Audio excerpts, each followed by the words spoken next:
Stage पे Congress party के senior नेता, हमारे प्यारे कार्यकर्ता बब्बर शेर, टाइगर, भाइयों और बहनों, आप सबका यहां बहुत बहुत स्वागत।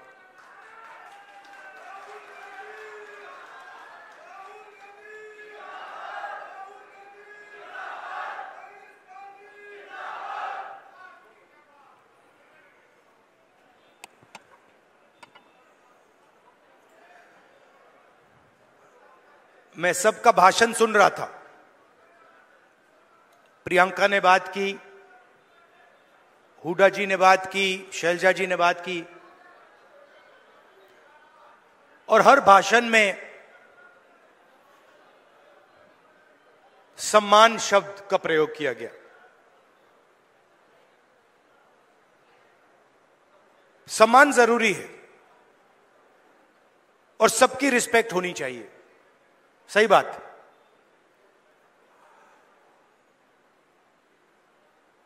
मगर उतनी ही जरूरी बात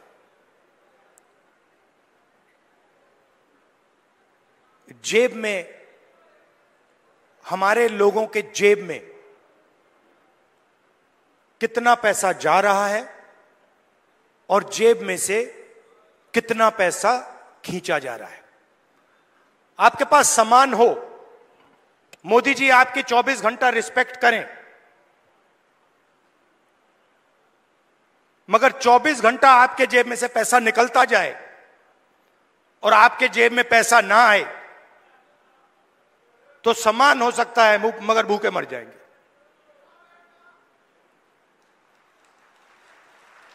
तो सामान की जगह है, मगर मेरे लिए उतना ही जरूरी सवाल कि हमारे गरीब लोगों के जेब में उनके बच्चों की शिक्षा के लिए, स्वास्थ्य के लिए, भविष्य के लिए बैंक अकाउंट में कितना पैसा है। सीधी सी बात। और आपको यह पूछना है कि क्या हमारे जेब से ज्यादा पैसा निकल रहा है या वापस जेब में ज्यादा पैसा अंदर आ रहा है। यह सिंपल सी बात है। और अगर निकल रहा है, खींचा जा रहा है, तो कैसे निकल रहा है, कौन निकाल रहा है, और अगर जेब में आ रहा है तो कौन डाल रहा है और कैसे डाला जा रहा है। आप सोचिए, अदानी जी के बारे में सोचिए। वो सुबह उठते हैं, खेत में मेहनत नहीं करते, फावड़ा नहीं चलाते, छोटे बिजनेस में काम नहीं करते,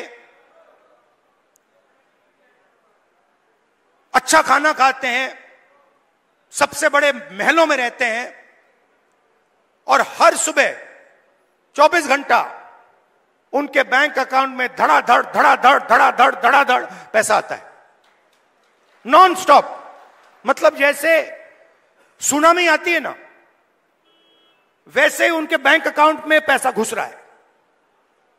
और जितना ही पैसा उनके बैंक अकाउंट में सुनामी जैसे घुस रहा है, उतना ही पैसा आपके बैंक अकाउंट में से तूफान जैसे पैसा निकलता जा रहा है। आप कहते हो भाई महंगाई बढ़ गई, पेट्रोल के दाम बढ़ गए, प्याज के दाम बढ़ गए। किसान कहता है धान खरीदा नहीं जा रहा, कोई कहता है मुझे रोजगार नहीं मिल रहा। अभी मैं अमेरिका गया, अमेरिका में छोटे से घर में, छोटे से कमरे में, मतलब 10 फुट 15 फुट बाय 15 फुट, उसके अंदर 15-20 हरियाणा के युवा। मैंने आपसे पूछा ये अमेरिका में क्यों बैठे हैं? ये हरियाणा से क्यों भागे? उनसे मैंने पूछा, पता नहीं आपने वीडियो देखा नहीं देखा, उनसे मैंने पूछा भाई आप बताओ हरियाणा में इतनी कमी क्या है कि आप गए? कहते हैं राहुल जी हम सिर्फ गए नहीं, जान पर खेल कर गए। पहले हम टर्की गए, टर्की के बाद हम कजाकिस्तान गए, कजाकिस्तान के बाद हम कोलंबिया गए, कोलंबिया के बाद सूरीनाम, सूरीनाम के बाद पनामा। पूरी दुनिया के चक्कर काटे, बोट में गए, बोट डूब गई, हमारे दोस्त मरे, हमारे आंखों के सामने डूबे, जंगल में माफिया के लोगों ने गोली मारी, जो चल नहीं पा रहा था उसको उड़ा दिया, खत्म कर दिया। हमने उसकी लाश देखी, वीडियो दिखाया उन्होंने। हमारे लॉयर्स ने कहा भैया इसको वीडियो को आप न मत दिखा देना। वहां पे एक साथ खाना पका रहे हैं, एक मुझे कहता है राहुल जी मैं ट्रेलर में रहता हूं, हर रोज कोई ना कोई आकर मुझे पीट देता है, हर रोज कोई ना कोई आकर मुझे पीट देता है। वो ड्रग्स लेते हैं और रात को आके मुझे मारते हैं। दूसरा कहता है भाई राहुल जी मेरा एक्सीडेंट हो गया, मेरा पूरा पेट बाहर निकल गया, मैं चल नहीं पाता हूं। उन्होंने मुझे कहा जाके हमारे परिवार से मिलिए। मैंने कहा क्यों? कहते हैं राहुल जी हम इनको 10 साल के लिए नहीं मिल पाएंगे, 10 साल के लिए हम ना अपनी माता, ना अपने पिता, ना अपने बच्चों को देख पाएंगे, क्योंकि अगर हम वापस गए तो वापस अमेरिका नहीं आ पाएंगे। मैंने पूछा कितने पैसे लगे, मतलब जेब से कितना पैसा निकला रोजगार ढूंढने के लिए? कहते 50 लाख रुपए लगे। मैंने कहा कहां से आए? आधे कहते खेत बेचकर, दूसरे किया लोन किस दिया 2% प्रति महीना, मतलब साहूकार से लोन लिया। अगर कोई 2% प्रति महीना लोन ले लेता है वो बच नहीं सकता, उसमें डूबेगा वो।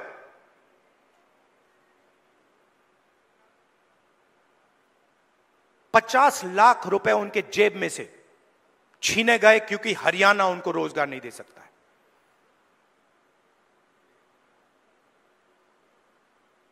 कहां गए? किसके हाथ में गए? क्यों गए? फिर मैं वापस आया, वायदा किया था, करनाल गया, 5 बजे सुबह परिवार से मिला, वीडियो कॉल चल रही है। मैं सोच रहा हूं ये हो क्या रहा है। एक तरफ अमेरिका में डैलस में 20-25 युवा, हिंदुस्तान का फ्यूचर वहां बैठा हुआ है, इस तरफ माताएं, बहनें, बेटे, हम बातचीत कर रहे हैं। मैं परिवार से बोल रहा हूं और बात करते हुए एक छोटा सा लड़का देव दौड़ता हुआ कंप्यूटर के पास जाता है, कंप्यूटर को ऐसे पढ़ता है, पकड़ता है, चिल्लाता है पापा पापा पापा पापा वापस आओ। पापा मुस्कुरा रहा है।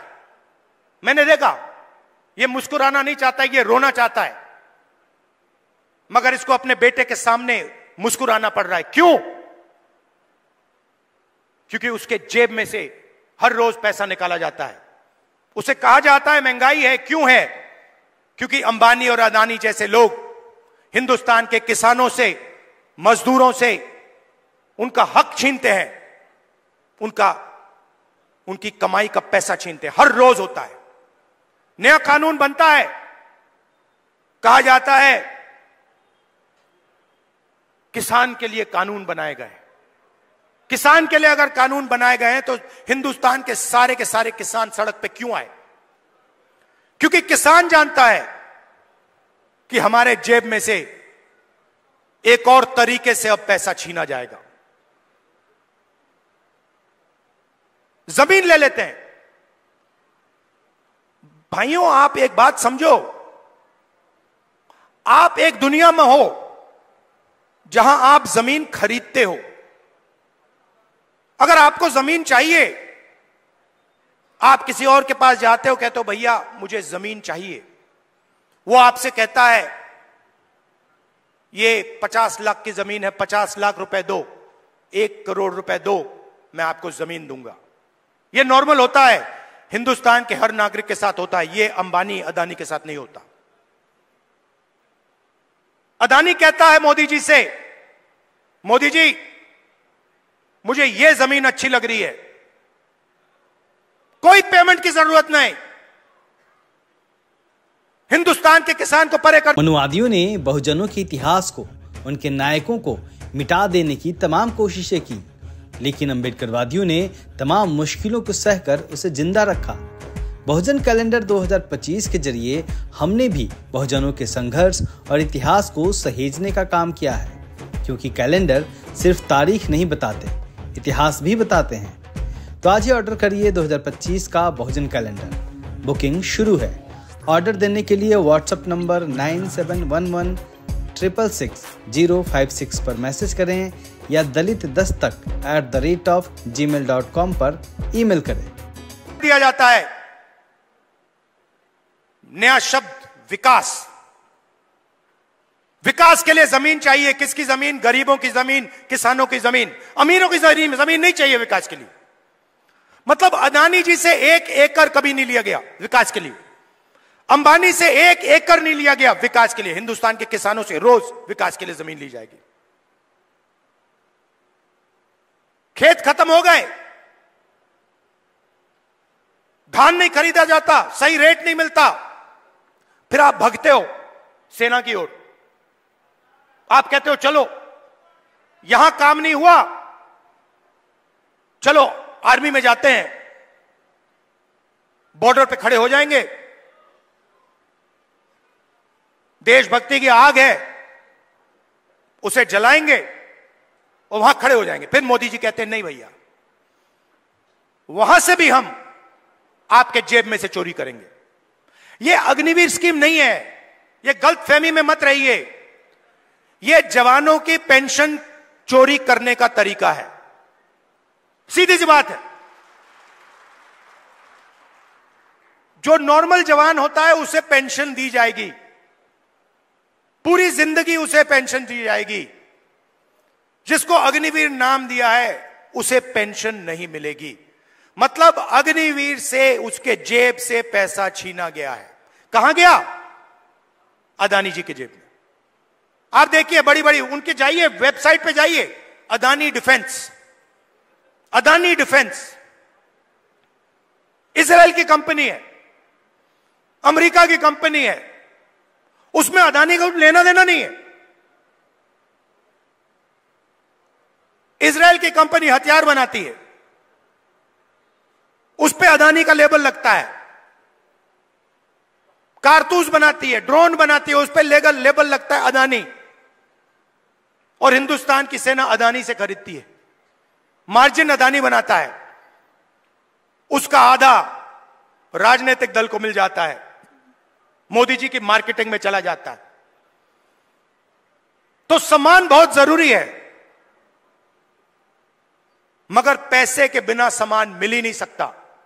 और मेरा लक्ष्य, जितना पैसा मैं बता रहा हूं आपको, याद रखो, जितना पैसा इन्होंने अदानी अंबानी को दिया है उतना पैसा मैं हिंदुस्तान के किसान, मजदूर, गरीब, दलित उनके जेब में डालने वाला हूं। एक ना एक तरीका निकाल कर, एमएसपी दिलवाकर, कर्जा माफ कर मैं बता रहा हूं, जितना नरेंद्र मोदी ने इनको दिया ना, आप देख लेना, उतना पैसा हम कांग्रेस पार्टी में गरीबों को देने वाले हैं। सिंपल सी बात है, सिंपल सी बात है। आपके जेब में से कितना निकल रहा है और जेब में कितना जा रहा है। लोकसभा चुनाव में हमने बात कही, मैं आपको बताऊं मजे की बात। हमने कहा कि हम चाहते हैं कि हिंदुस्तान के हर गरीब महिला के बैंक अकाउंट में 1 लाख रुपए डालना है। वो सारे एक्सपर्ट खड़े हो गए, मैं बता रहा हूं आपको, सारे एक्सपर्ट खड़े हो गए, नहीं नहीं नहीं नहीं नहीं नहीं नहीं हो सकता। करा नहीं जा सकता, ऐसे नहीं होता। मैंने उनसे कहा देखो भैया, आप एक्सपर्ट हो, आपको जो बोलना है बोल दो, मगर 1 लाख रुपया हिंदुस्तान की गरीब महिलाओं को बैंक में जाएगा, आपको अच्छा लगे ना लगे। आपको जो कहना है, जो करना है कर लो, मुझे कोई फर्क नहीं पड़ सकता। अगर 16 लाख करोड़ रुपया अदानी जैसे लोगों का कर्जा माफ हो सकता है, तो मैं बता रहा हूं 16 लाख करोड़ रुपया आपका कर्जा माफ हो सकता है। और मैं ये नहीं कह रहा हूं कि भैया उनका मत करो, इनका करो। मैं कह रहा हूं कि अगर अरबपतियों का हो सकता है तो फिर किसानों का हो सकता है। अगर आप न्याय चाहते हो, आप चाहते हो कि किसान का कर्जा माफ ना हो, मोदी जी कहते हैं किसान का कर्जा माफ नहीं होना चाहिए, तो फिर ठीक है, हर किसान इस बात को एक्सेप्ट करेगा,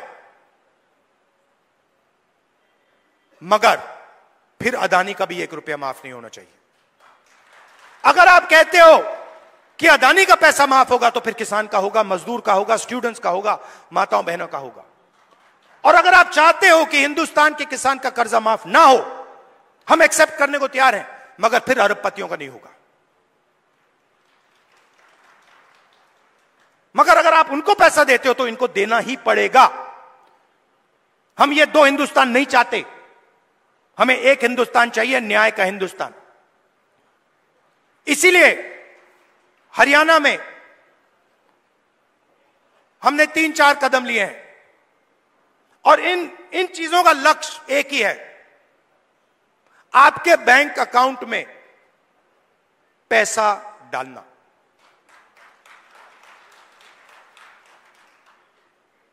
सबसे पहले महिला शक्ति योजना, 2000 रुपए हर महीने महिलाओं के बैंक अकाउंट में। आजकल गैस सिलेंडर कितने का है? कितने का लगता है गैस सिलेंडर? 1200, 700 रुपए, मतलब 500 रुपए का गैस सिलेंडर में लगेगा, 700 रुपए आपके बचेंगे, जेब में 700 रुपए जाएंगे। सामाजिक सुरक्षा, जो ओल्ड पेंशन स्कीम है, उसको हम फिर से लागू करेंगे, और 6000 रुपए हर महीने के विधवाओं को, बुजुर्ग लोगों को और डिसेबल्ड लोगों के बैंक अकाउंट में जाएगा।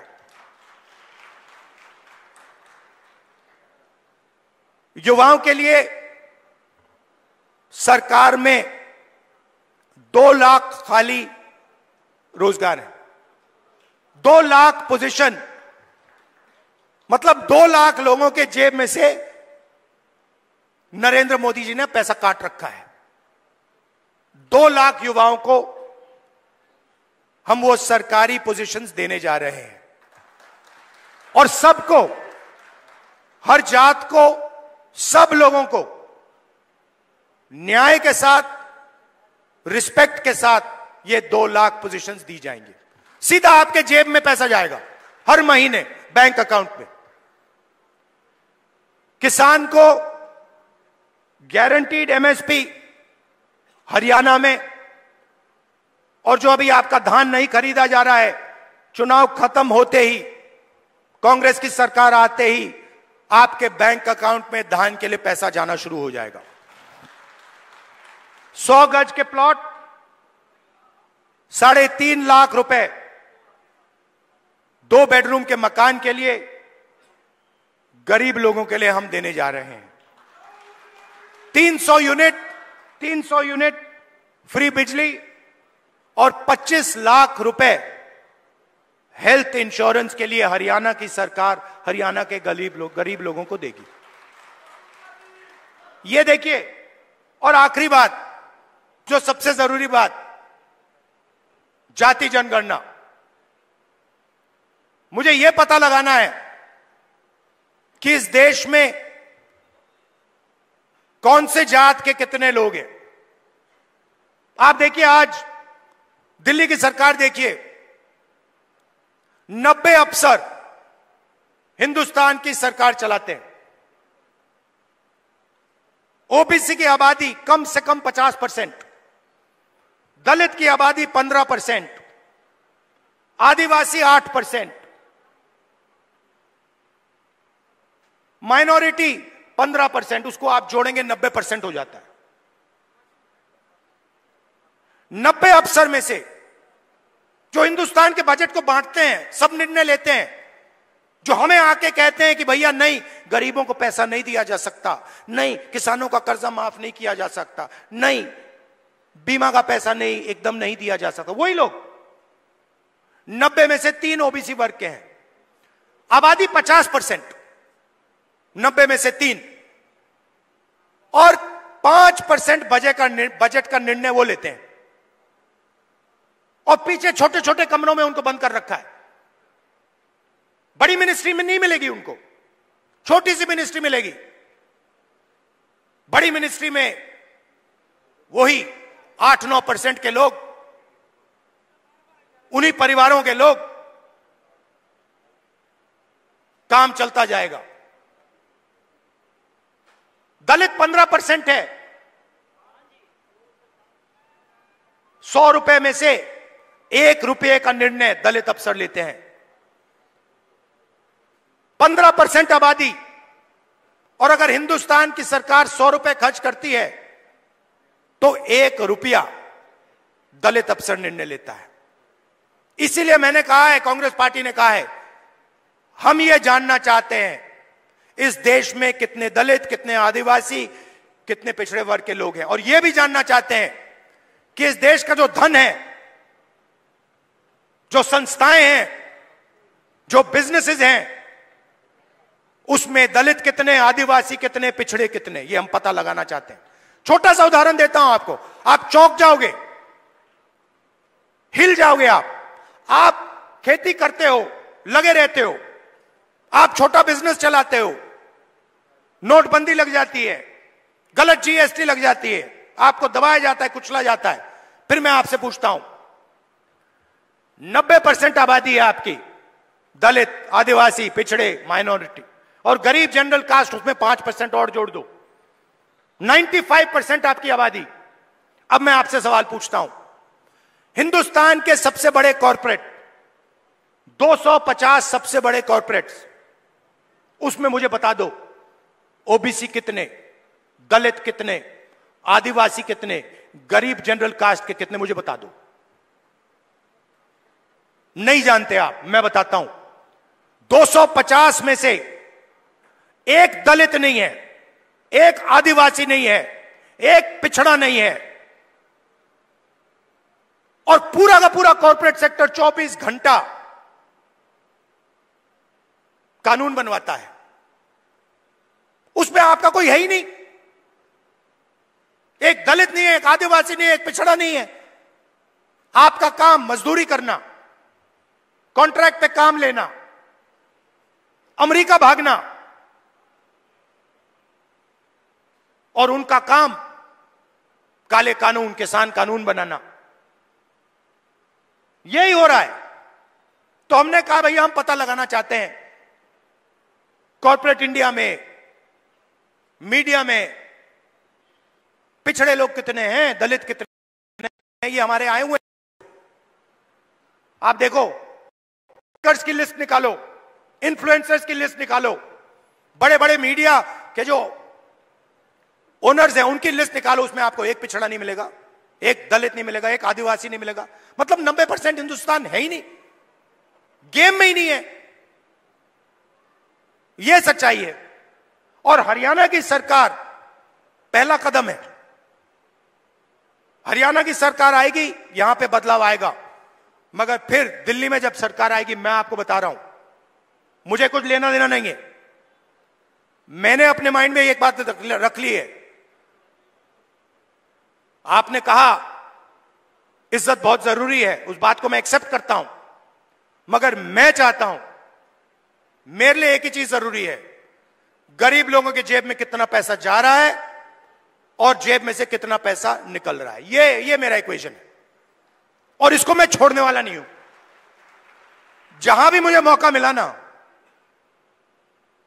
जहां भी मुझे मौका मिला, जो इस देश को चलाते हैं, किसान, मजदूर, गरीब लोग हाथों से चलाते हैं, खून पसीना देकर चलाते हैं, जहां भी मुझे दिखाओ उनके बैंक अकाउंट में पैसा डालूंगा।